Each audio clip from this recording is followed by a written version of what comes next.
Вести на Канал 8. Добар ден. Лицето кое ги измачуваше кучињата во Кочани и против кое имаше правосилна пресуда за силување е спроведено на издржување казна затвор.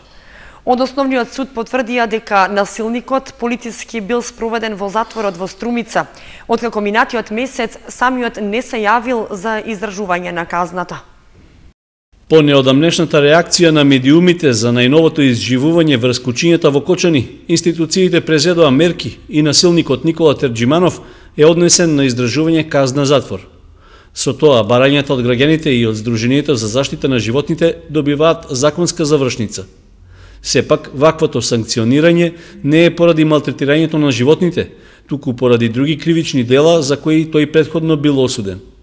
Според официјалната информација што ја добивме од Основниот суд Кочани, со правосилна пресуда Терџиманов бил огласен за виновен за кривично дело силување, за што добил казна затвор од 1 година и 6 месеци. Во изминатиот период му били испраќани 5 покани за да се јави на издржување на казната затвор во затворот во Струмица, по кои тој уредно постапувал. Сепак од затворот бил враќан, бидејќи немало слободни места за прием на осудени лица, за што судот бил писмено известуван од страна на затворската установа. Во меѓувреме, осудениот Никола Терџиманов е осуден на друго кривично дело за грозување на сигурноста и му е изречена казна затвор во трајање од 3 месеци. По оваа пресуда е издаден упатен акт за издржување на казната затвор во затворот Струмица, започнувајќи од ден 23.2015 година. По овој упатен акт писмено сме известени од затворот дека осудениот не се јавил на издржување на казната затвор, со што настапиле услови за издавање на наредба за спроведување на осудениот. Ваквата наредба е издадена од страна на судијата за извршување на санкции и осудениот на ден 27.4.2015 година од страна на ПС Кочани е спроведен до затворот Струмица, каде што во моментот се наоѓа на издржување на казната затвор. Освен за споменатите 2 кривични дела за кои ќе издржува затворска казна, против Терџиманов се водела и постапка за малтретирање и убивање на кучиња, за што тој дополнително ќе биде санкциониран со уште 1 година. Неофицијално против него имало уште неколку постапки за измачување на животните, за кои доправа треба да биде одредена казна според кривичниот закон на Македонија. Градоначалникот Димитровски одржа пресконференција на која се осварна на активностите на опозицијата, која барала власт без одлука на гласачите. Исто така ги наброи и проектите што општина Кочани ги реализираше или доправа треба да ги реализира во инфраструктурната сфера. Градоначалникот Димитровски ги собра локалните медиуми на пресконференција за да им соопшти оти опозицијата во Кочани и пошироко сакала да се врати на власт без за тоа да одлучат граѓаните. За ова, таа ги користела бомбите што биле сечени, прелепувани, монтирани и целосно креирани, со желба странци да ги поставила на власт, без волја на народот изразена на избори. Според него, во СДСМ немале легитимитет да зборуваат за делата на ВМРО ДПМН и за тоа дека гласачите со сила биле натерани да гласаат за актуелната власт.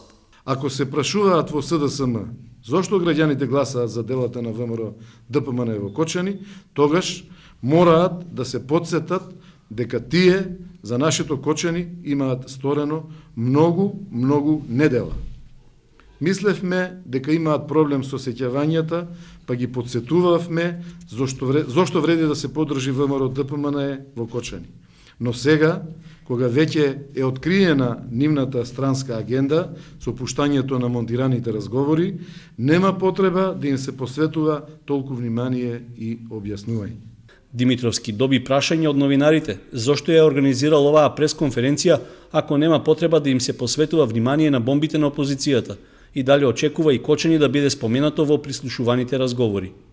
Немаме информации дали ќе биде спомнато или нема да биде спомнато, заради тоа што ние не се бавиме со тоа како што го наведав јас во пресу, што е кажано, како е кажано и кој монтирал, кој сецкал, кој правил, туку ние се грижиме за проектите, ние се грижиме за понатам. Во продолжение на пресконференцијата Димитровски потсети на дел од реализираните проекти од инфраструктурната сфера, како уредувањето на тротоарот покрај Кочанска река, изградбата на фонтаната во трговскиот центар, реконструкција на водоводната инсталација, пробивањето и тампонирањето локални патишта, изградба на спортски игралишта и други проекти. Исто така подсети на двете странски инвестиции и подобрувањето на туристичките услови на Пониква. Според него, тоа била вистината за Кочани, што тие, како локална власт, ќе продолжиле да ја спроведуваат. По пресод на градоначалникот Димитровски од Општинската организација на СДСМ од Кучани излегоа со писмен одговор, што го доставија до локалните медиуми. Од што се исплашија градоначалникот Радко Димитровски и ВМРО ДПМН во Кочани? Вистината за Македонија излезе на виделина. На граѓаните на Кочани им е јасно што правела во Македонија изминативе 9 години ненародната, криминална и узурпаторска власт на Никола Груевски и неколкумина негови соработници. Доказите кои што ги обелоденува СДСМ докажуваат системско и незаконско прислушување на над 20.000 граѓани во Република Македонија, целосна контрола и злоупотреба на државните институции и правосудните инстанции во партиски и изборни цели, злоупотреби и груби нарушувања во изборниот процес, селектирана и партиски диригирана правда, погазена држава, нечовечки и сурови пресметки со судбини на граѓаните. Ниту градоначалникот Димитровски, ниту Никола Груевски и тесната група околу него можат да ја спречат вистината за Македонија, се вели во писмената реакција на Општинската организација на СДСМ од Кочани. Корекциите во цените на погребалните услуги една од тежешките локални теми во Виница. Новите цени се најдоа на дневен ред на 27-та седница, а истите беа изгласани од страна на мнозинството. Корекција во цените за погребални услуги во Виница. Граѓаните на операторот ќе треба да му платат повисок износ парични средства. 7.500 денари наместо досегашните 6.000 ќе мора да издвојат граѓаните на Виница за погребални услуги, а средствата како и досега ќе ги рефундира јавното комунално претпријатие Солидарност. Новите цени се по барање на операторот, а во договор со комуналното претпријатие. Тоа имплицира дека за користење на капелата, сумата за погреб која ќе ја плаќаат граѓаните се заокружува на 10.000 денари.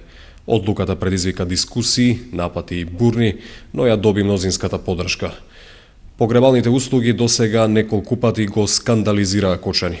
Најпрвен со цените, потоа со закупувањето на кочанското претпријатие Погребално од страна на Вишиот управен суд, раздолжувањето на комуналното јавно претпријатие Водовод кон граѓаните откако престана да дава услуги, бизнисменката која со лажна дозвола вршела погребални услуги, извршениот погреб надвор од сите стандарди за потребната длабочина и така натаму. Дали повисоката цена ќе значи и поквалитетна услуга, сега е прашање што ја засега и Виница. Четврта крводарителска акција годинава во организација на Општинската организација на Црвен крст Виница ја одбележаа средношколците. Вкупниот број до крајот на денот достигна 100 дарувани крвни единици. Последната среда во месецот е ден за крводарување во Виница. А хуманоста, кога е во прашање најхуманата општина во Македонија, веројатно е трансгенерацијска. Средношколците од Виница има најголем одзив на четвртата крводарителска акција годинава во организација на Црвениот крст Виница. До попладневните часови се собраа 50 на крвни единици, а вкупната бројка до крајот на денот достигна 100. Динамиката од претходните години продолжува и во 2015-та, со вклучување на 150 нови крводарители, или според процентуалната застапеност, околу 9% од населението на ниво на општина, ако не секои 3 месеци, барем еднаш до 2 пати годишно дарува крв. Општата статистика горе-долу важи и за Виница, и во овој како и во останатите градови, според доктор Бојан Тодоровски од Институтот за трансфузиологија, најбројни крводарители се луѓето на возраст од 50 до 60 години, а се поактивни се средношколците, најчести се А и Б позитивните крвни групи. Покрај општинските признанија за најголеми крводарители, во најава е признание за Општинската организација на Црвениот крст на ниво на Источниот регион.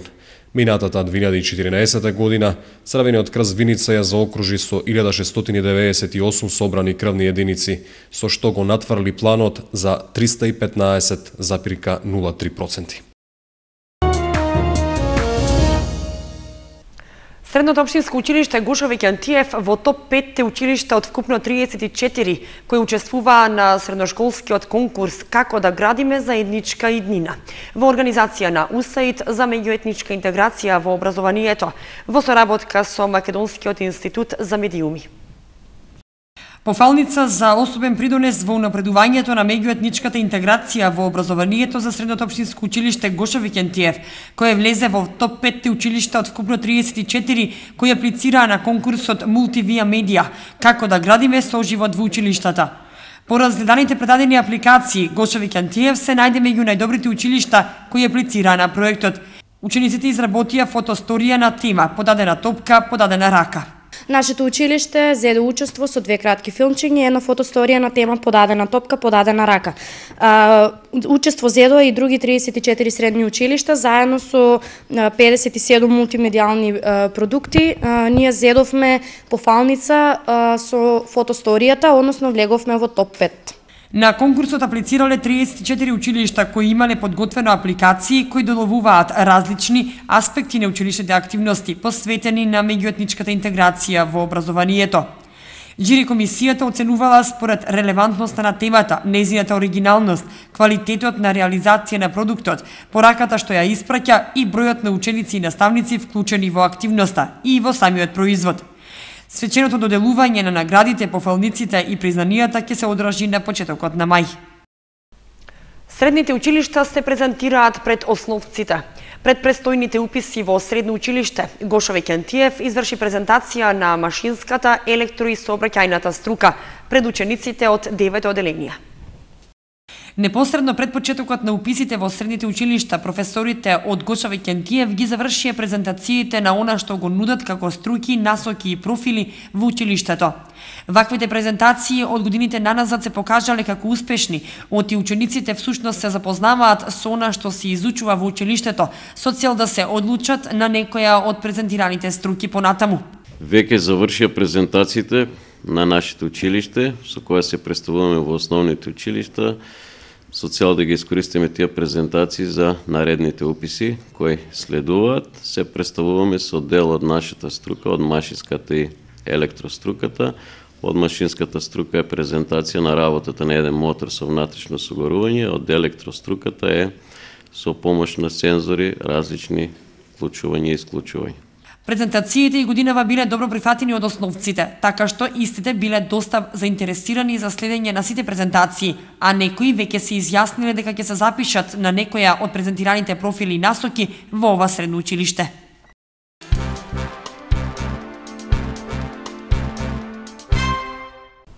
Во спортската сала во основното училиште Никола Карев се одржа хуманитарен надпревар во футсал. Настапија екипите на двете средни кочански училишта. ПХВ тимовите на младинските организации на Црвен крст организираа хуманитарен надпревар во мал фудбал во спортската сала во основното училиште Никола Карев. Настанот беше дел од проектот Промоција на хумани вредности, наменет за помош на 4-члено социјално загрозено семејство. Самохран татко со 3 деца кои живеат во доста лоши услови и ние за таа цел организираме денеска фудбалски надпревар кој ќе се одржи помеѓу двете средни училишта во Кочани. Собраните средства ќе бидат префрлени на жиросметка за помош на семејството. Во организацијата на хуманитарниот турнир се вклучи и локална музичка група со цел обезбедување на побројна публика во салата. Влезот е некоја символична цена од 30 денари и нашето мото е да бидеме хумани сите, бидејќи се можеме да помогнеме. Со само 30 денари некому значат многу. Што се однесува до резултатскиот дел, што разбирливо беше од секундарно значење, Средното општинско училиште Лјупчо Сантов ја совлада екипата на Гошо Викентиев со 2:0. Успешен настап има учениците од основното музичко училиште Ристо Јуруков на државниот надпревар за млади музичари од основните и средните музички училишта. Од Скопје тие се вратија со неколку први, втори и трети награди, а имаше и пофалници. Голем број награди собраа учениците од Кочанското музичко училиште на државниот надпревар за ученици од основните и средни музички училишта во Македонија. Оваа година тие квалификациите за учество го започнаа од општинско ниво.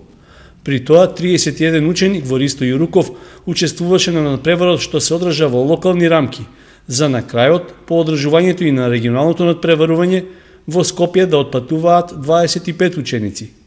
Скоро сите од нив освоија некоја од наградите или пак се закитија со пофалница за успешниот настап.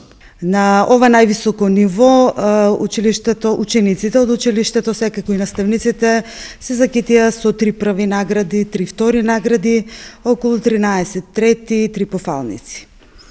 Секако ние сме задоволни од резултатите, се надпреваруваа во сите дисциплини, инструментални дисциплини кои што се изучуваат во училиштето, тоа се пијано, виолина, флейта, хармоника и гитара. Имавме еден состав од најмладите учесници од кај нас, трио, 2 виолини и пијано, и од теоретските предмети имавме ученици во дисциплината солфеж. До крајот на учебната година предвидени се учества на уште неколку меѓународни надпревари, пред се во Биелина и Врање, како и можност на меѓународниот надпревар за пијано во Гевгелија. Освен тоа, сите наградени ученици од државниот и од меѓународните надпревари ќе одржат заеднички концерт на кој ќе може да ги види и домашната публика. Во библиотеката Искра беше промовиран романот Играч на среќа од авторот Бобан Богатиновски од Куманово. Во него се обработува судбината на зависниците од коцкање, а промотор на делото беше Жаклина Филипова Свеќаровска. Романот Играч на среќа од Бобан Богатиновски е четврто прозно дело на авторот од Куманово, со што тој веќе е излезен од анонимноста и широко го отвора патот кон македонското книжевно творештво. Неговиот трет поред авторски труд, издаден уште во 2007 година, во меѓувреме доживеал на дополнување и реиздавање, пошто беше промовиран во библиотеката Искра. Доаѓањето во Кочани за Богатиновски е второ представување пред нашата читателска публика, со тема што е многу актуелна, а се однесува на страста кон коцкањето. Појавата на мини казината и автомат клубовите во Македонија, како епидемија се шири насекаде и сега веќе во сите градови, во Скопје да кажеме, имате такви институции и објекти на 100 метри, значи кои представуваат едно големо искушение за обичниот граѓанин да влезе внатре, да ја почувствува таа магија на тие светлуцави дупки, така да кажам, и да биде жртва, многу лесно да се претвори во жртва на магијата на таа игра, затоа што најголеми жртви се почетниците. Додека го пишувал романот, Богатиновски рече дека имал намера да ги опише сите стапици што ги очекуваат луѓето кои се надеваат оти преку коцкањето можат да заработат многу пари. Денеска се коцкаат и најсиромашните слоеви и најинтелигентните луѓе во Македонија, и адвокатите, и лекарите, и пратениците, значи она што го нуди таа игра, мислам, она што предизвикува во мозокот на човекот е нешто толку неспецифично што ниту една друга активност не може да направи симулација на она што го нуди самата игра. И романот обработува еден хронолошки тек како играчите стануваат жртви. Романот што се промовираше во Кочанската библиотека во првото издание го носел називот Коцкар, а со дополнувањето и реиздавањето авторот го нарекол Играч на среќа. За авторот Богатиновски и неговото творештво на промоцијата зборуваше Жаклина Филипова Свеќаровска, професор по македонски јазик. Во рамки на програмата на Драмскиот детски фестивал, како придружна содржина, беше промовирана збирка драмски текстови. Автор на книгата е Лила Арсова, професор од Велес, која се јавува во улога на режисер на една од представите на фестивалот. Книга со драмски текстови за деца под наслов Сончевата трпеза беше промовирана во Центарот за култура Бели Мугри. Нејзин автор е Лила Арсова од Велес, која низ едукативни и лесно прифатливи текстови прави обид за приближување на театарот до најмладата читателска публика. Промоцијата на нејзината книга како придружна содржина беше дел од 8-миот драмски детски фестивал, што во изминатите 2 недели се одржува во Кочани. Според Арсова, иако книгата е наменета за најмладите, во неа секој кој работи со драми и драмски текстови би можел да најде нешто што ќе го оживее и ќе го смести на сцена. Да излезе некоја детска представа или представа за деца од возрастните, затоа што има прекрасни едукативни текстови кои што и големите би можеле да им ги презентираат на најмалите, од кои што децата би научиле нешто убаво и корисно во секојдневниот живот и кое што би им оставило трага, затоа што и јас работам во образование, професор сум во оделенска настава. Со самата работа, со текот на време во како се менуваат условите, како дечињата ги прифаќаат наставните содржини кои што ги обработуваме, тие се повеќе сакаат нешто едукативно да се вметнува во содржините кои што ги изучуваме. Во збирката Сончевата трпеза има 18 драмски текстови, а книгата за најмладите читатели од Кочани е достапна и во библиотеката Искра. Инаку, Лила Арсова на Драмскиот детски фестивал во Кочани имаше двојна улога, односно се јавува и во улога на режисер на драмскиот текст Која е мојата мајка, што самата го напиша, а го изведоа учениците од основното училиште Рајко Жинзифов од Велес.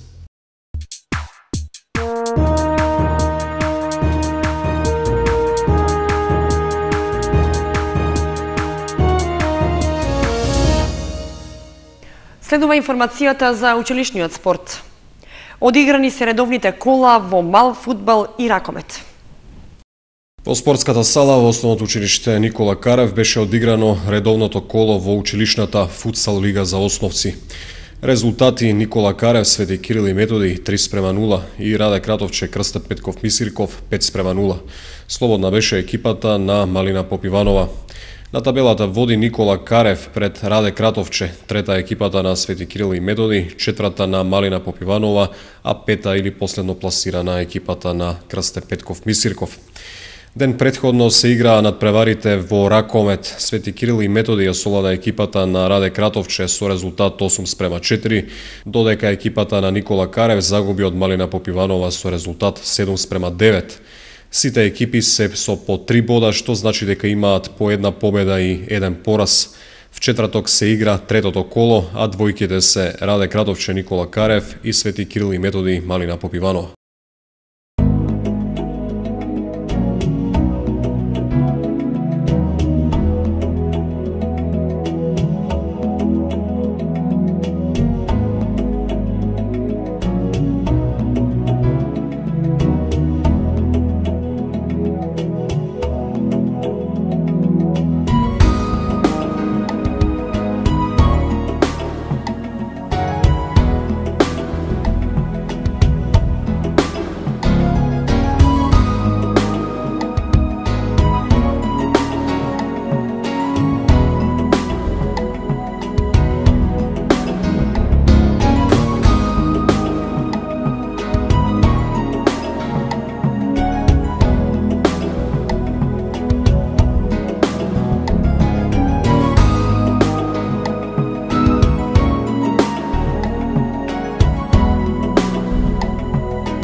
Толку во овие вести, следете ни на нашата веб страница kanal8.mk. Довидување.